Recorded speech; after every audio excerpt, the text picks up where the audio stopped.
is I've got 225 grams of unsalted butter and 225 grams of caster sugar, and I'm just going to cream them together. That's the start of the cake. So for the uninitiated, I know you guys aren't. I know you know what this is, but I'm just going to ask in case there's one.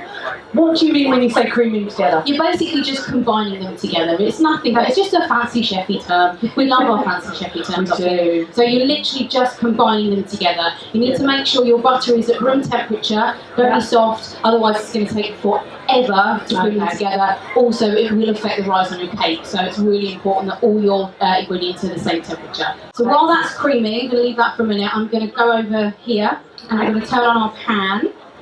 What have we got here? This is some raspberries, a little bit of lemon juice, a little bit of sugar, and a little bit of rose water. So this is, what are you doing with that? I'm making some jam. You're making jam? Making jam. So it's going to be jam that's going to go in the middle of our cake. So traditional Victoria sponges are your two sponges sandwiched together with raspberry jam, and then you've got caster sugar over the top. And that is the traditional way. It's the WY standard, and it is how Queen Victoria liked it. So this is a really quick and easy jam. It's one of those things that you don't want to open a huge jar of jam just to make one cake. You use about 150 grams of raspberries, and that gives enough jam just for your cake.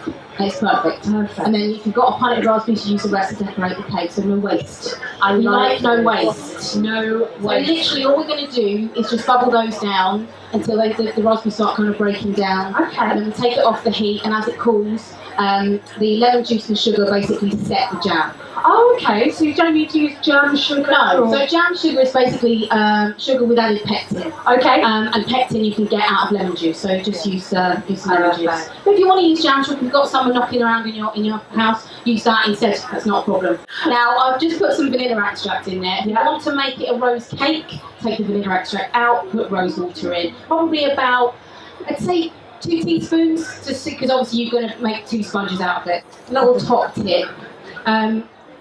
You can use 4 eggs in this recipe. Crack them into a bowl first.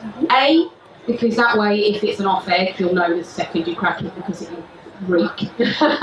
Secondly, how many of you have made a cake in a mixer, cracked the egg in and the whole egg's gone in? Anyone done that? With the and then shells. just literally the shells going round and round. You've then got to start again. Crack your egg into a bowl beforehand and then put it in. That way you're not going to ruin the mixture. Also, I'm going to add all my eggs in one at a time. In between which I'm going to put a spoonful of flour, and that just stops it from curdling. So then you can obviously do them individually, makes it a little bit easier. Is curdling an issue? Because normally you can just bring it back around with flour. You can with a normal kind of glutinous cake. With gluten-free, it's a bit more difficult to bring it back. So because you don't have the gluten in the flour, you just need to kind of just be a little bit more careful. So just taking your time over this stage is very important. You're also going to whisk air into it, so you're going to get more of a rise. It's quite an important thing to do. This recipe is 200 grams of self-raising flour, so gluten-free self-raising flour, and 25 grams of corn flour. Now that corn flour is naturally gluten-free, which is great. You get that from the normal baking oil, but it just lightens up your sponge. It really, really helps just to stop that kind of horrible heaviness that you tend to get with gluten-free cakes you buy off the shelf. So if you just add that corn flour, it makes such a difference. And you can do the same thing if you're doing a normal cake, just using normal glutinous self-raising flour. Just that little bit, that 25 grams of corn flour, it just makes for such a light cake. So what I'm doing now is I'm just scraping down the side of the bowl, just making sure everything is combined, because sometimes you'll get a little bit of flour that's still on the top of your beater, or a little bit that's not fully combined in. So we're just going to quickly mix that. I like these cake tins. I love these. Proper cake tins. Yeah, this is cake. We want cake. So yeah, I really like these high-sided tins. Does anyone use a fan oven at home?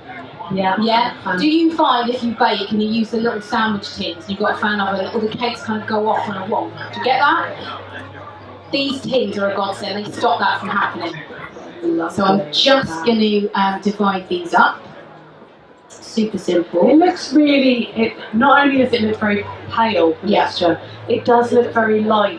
Yeah. It's sort of almost like a whipped cream. Yeah, and that's what you're looking for. And if you think it's a little bit thick, you can loosen it down with a little bit of milk. So I'm just going to flatten those down a little bit.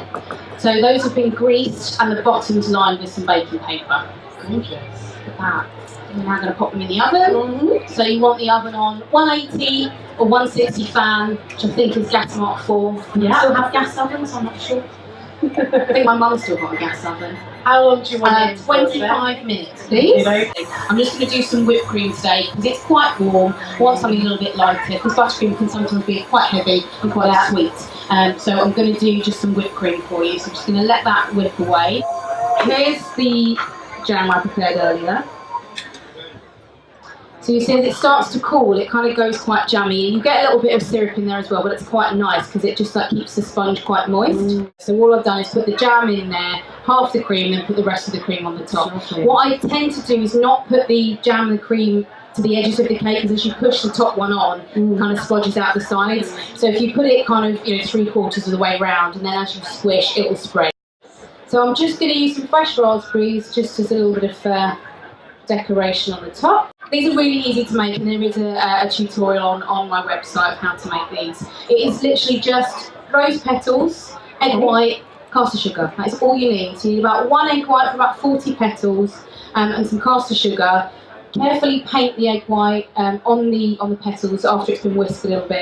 Coat them in caster sugar and then leave them to dry on a baking tray covered in baking paper. And then you leave them overnight and they go crystallised and they go a little bit crunchy. And they've got just such a beautiful perfume flavour. They're so pretty. And they are really pretty, and I think they just add a little bit of extra glam to your cake, and without making that much of an effort.